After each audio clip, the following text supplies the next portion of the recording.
What's up, guys? This is Eddie with EKG Racing. So we kind of just wanted to go through today, kind of give some of the viewers that don't really know the truck a whole lot, kind of an in-depth look of it, but also a little bit background on the racing organization itself, where its origins are from, how I got into this, everything else like that. A lot of it pretty much started with my father, which is also Eddie, back in the 90s when he was building his first Class 8. It was a 67 Chevy, twin I-beams, Chevy 12 bolt in the rear, quarter ellipticals, whole nine. Back in those days, it was pretty much you build it because nobody had any kits or anything else like that.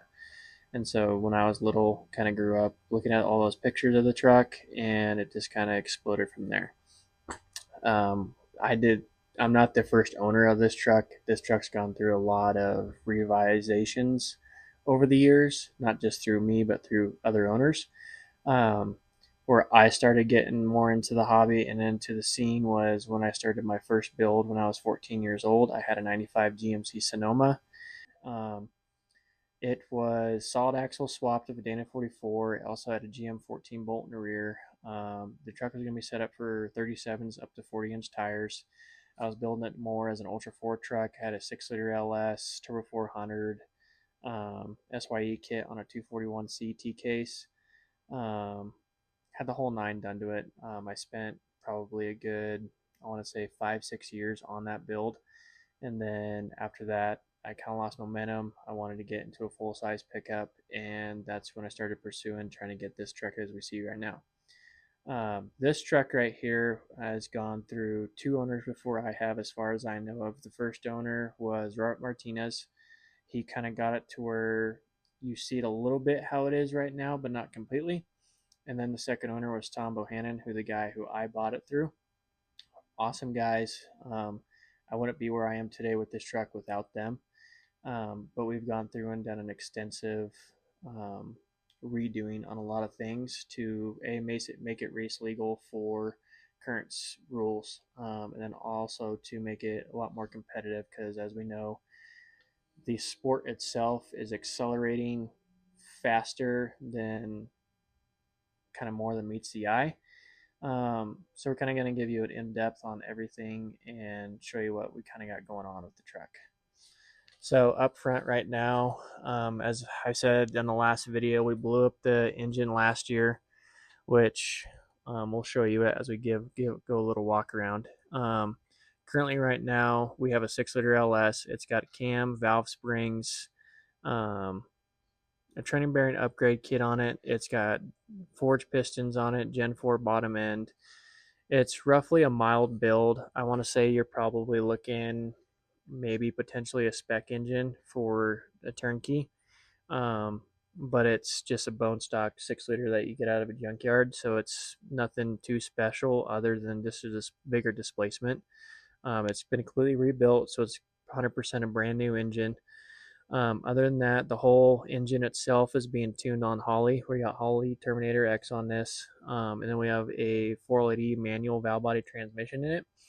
So I'm able to basically shift it like a Turbo 400, except I got that 4th gear overdrive. So that's kind of the extent for engine packaging and whatnot right now, what we got. For the front, we have pretty much a one-off kit that you can't buy. I do know we need to swap out the coil springs, but we do have a custom upper control arm and then also a custom lower control arm. And then we still have a stock center link for it, but we got custom tie rod ends that utilize Heim joints on both sides. And then this is a stock knuckle on this side. It's just been plated and gusseted.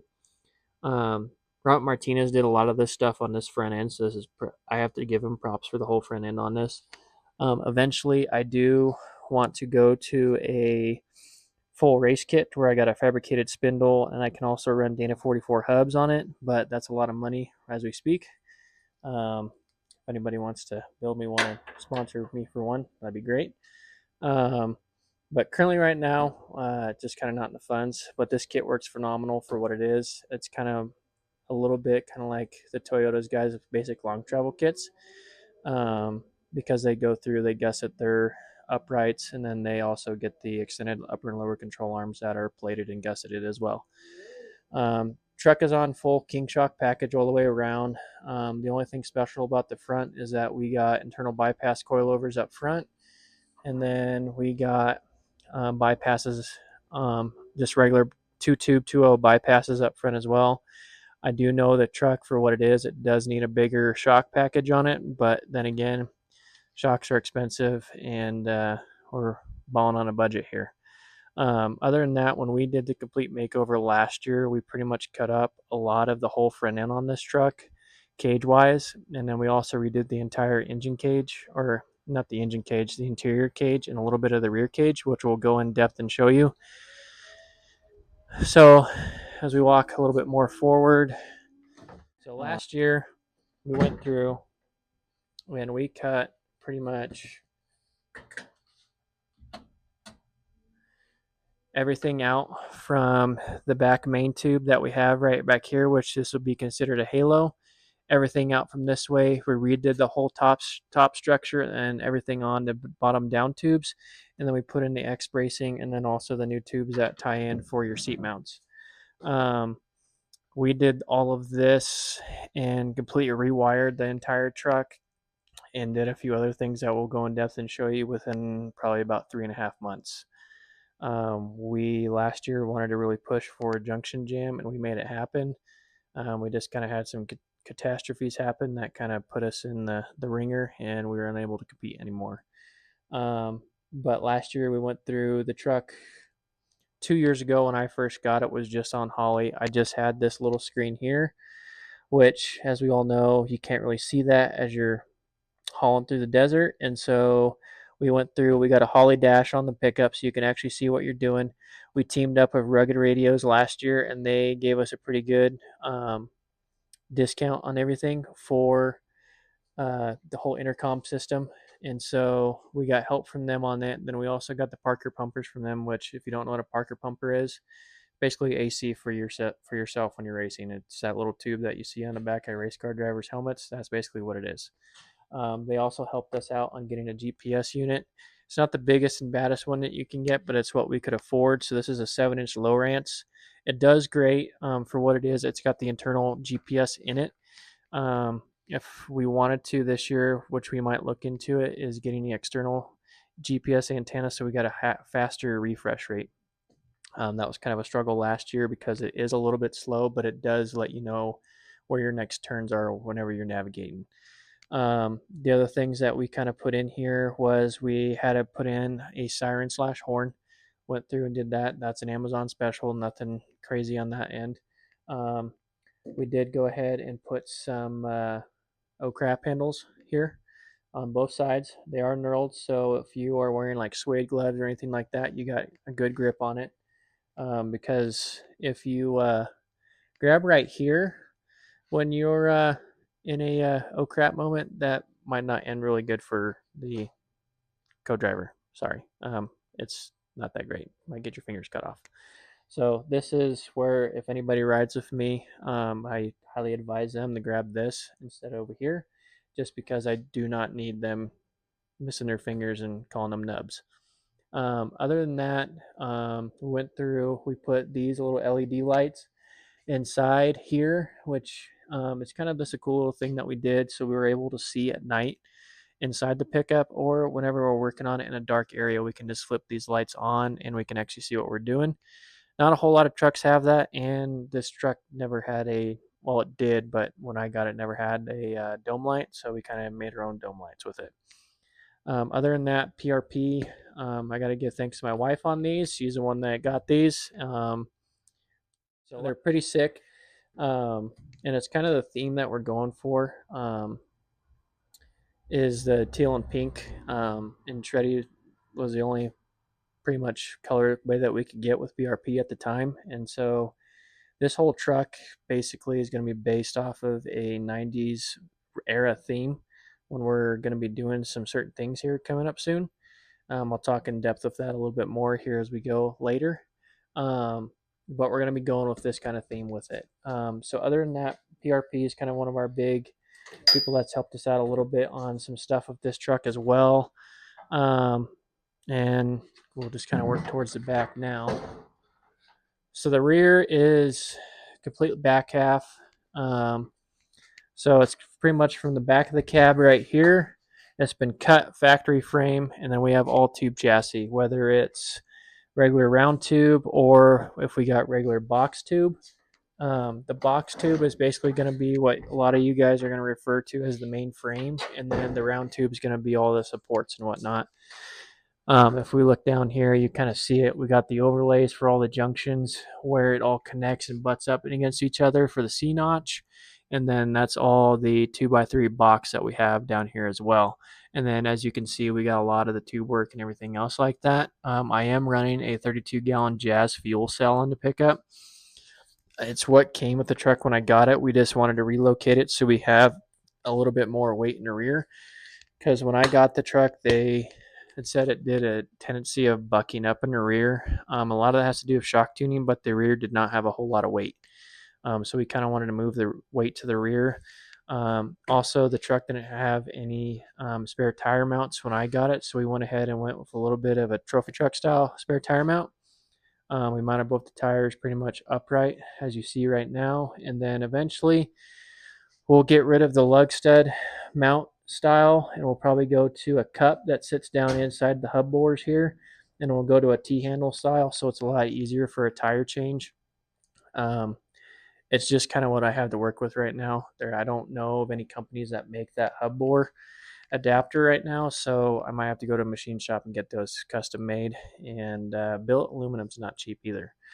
Other than that, this is a custom bumper that we built for the rear, and then a custom fuel cell filler neck that we went ahead and did last year as well. And you can get this mount right here from MotoBuilt. It's kind of one of their cooler mounts that I thought, because it allows you not having to drill all these holes and then figure out your own design and everything else like that. You can just literally go on their website and get that bracket.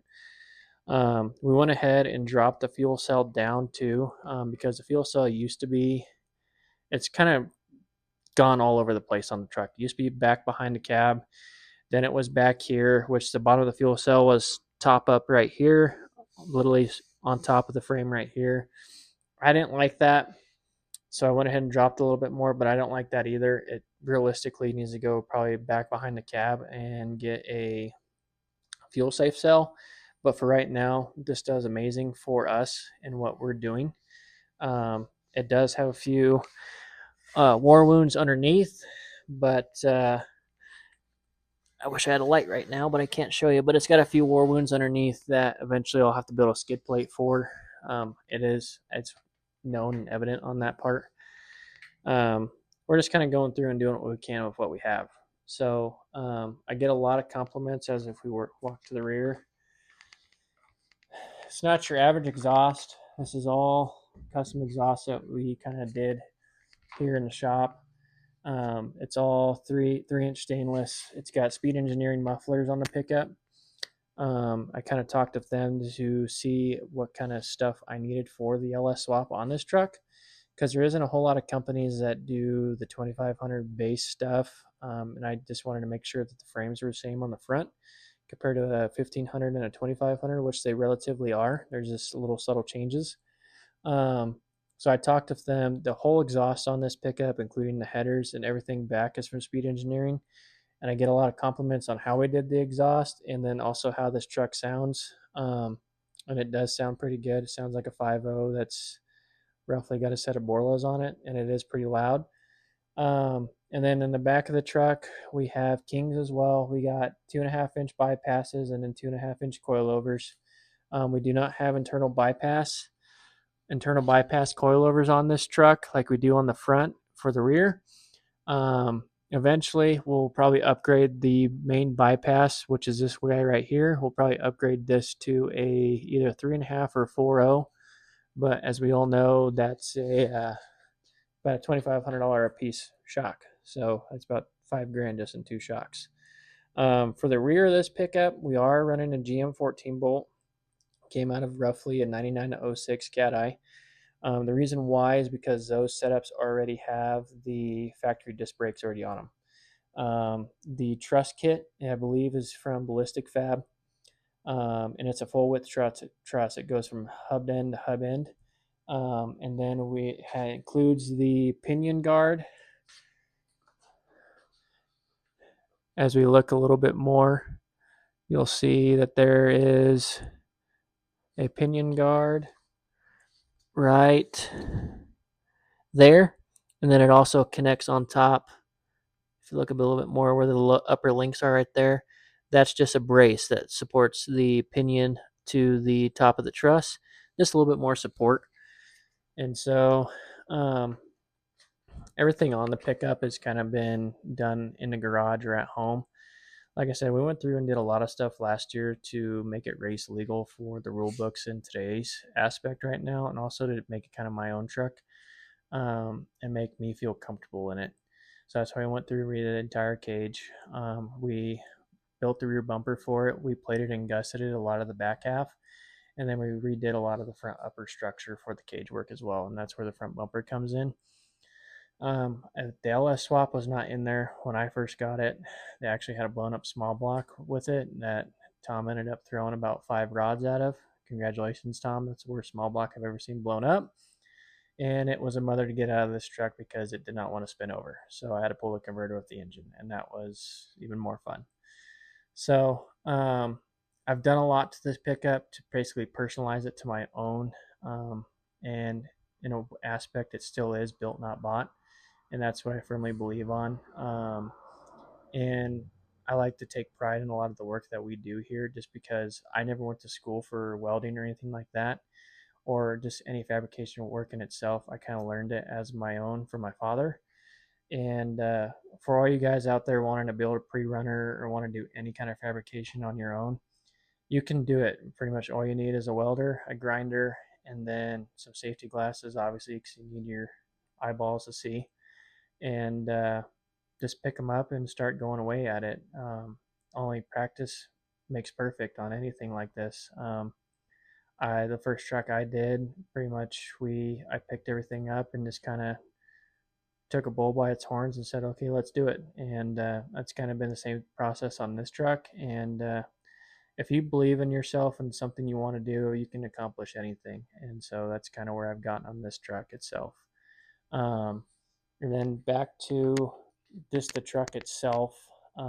We are going to be racing in BOR, Bonneville Off-Road Racing Association. That's what BOR stands for. We're going to be competing in their whole season this year. First race is Vernal, which happens in May, first week of May. The second race is in June. It's the first week of June, which that'll be here in our hometown of Grand Junction, Colorado. And then the last 2 races of the season will be in Knowles and Wendover, Utah. The third race will happen towards the end of August, and then the last race of the year will happen mid-October. That one will probably be a pretty cold one, especially out on the desert floor out there, but we'll be okay. Currently, right now, we're still trying to get the truck ready for race season. There's been a few kinks and bumps and bruises we've been working out. As you saw the last episode, we just got done mounting fiberglass on the back. And then I have a failing brake booster, so we're trying to determine if we want to go to manual brakes or just go ahead and put another brake booster in it. Then I got to figure out a fan issue still. The fans are intermittently not working. I might have to up the actual power wire size because it feels like they're drawing too much amperage and it's getting too hot to where the wires aren't getting a good connection anymore. Other than that, you got to prep the front end on the pickup, which means pretty much servicing the uniballs and servicing the high joints. And then after that, we can get it off to the desert, make sure everything else is fine on the pickup. And then I got to give kudos to one of our bigger sponsors for the year that we actually just got with is NC Auto. The whole truck is going to be completely different than what we have in front of us right now. Nick over at NC Autos kind of getting on board with us right now, and we're going to be, like I said, at the teal and pink. We're going for a 90s theme, and so we're going to incorporate some black, some white, some teal and pink to kind of give it that match and kind of give it what our logo is. And just to kind of give that overall 90s era vibe, because that's kind of what I grew up on. I grew up looking at Class 8s like Dale White's, You got Arnold, that drawing a blank on who drove it. You also got Walker Evans too, with the blue and white Dodges with the old school sunset that came up here. So we're kind of just wanting to chase that overall vibe for the whole truck, just because it is a 90s pickup and it kind of brings back that Chevy Thunder era, and kind of almost brings back that Class 8 era that's slowly starting to die. Um, Other than that, that's kind of just the overall gist of the truck that we got going on. So if you guys have any questions or comments on it, feel free to comment. Please like the video. Anything helps. And thank you. Have a good night.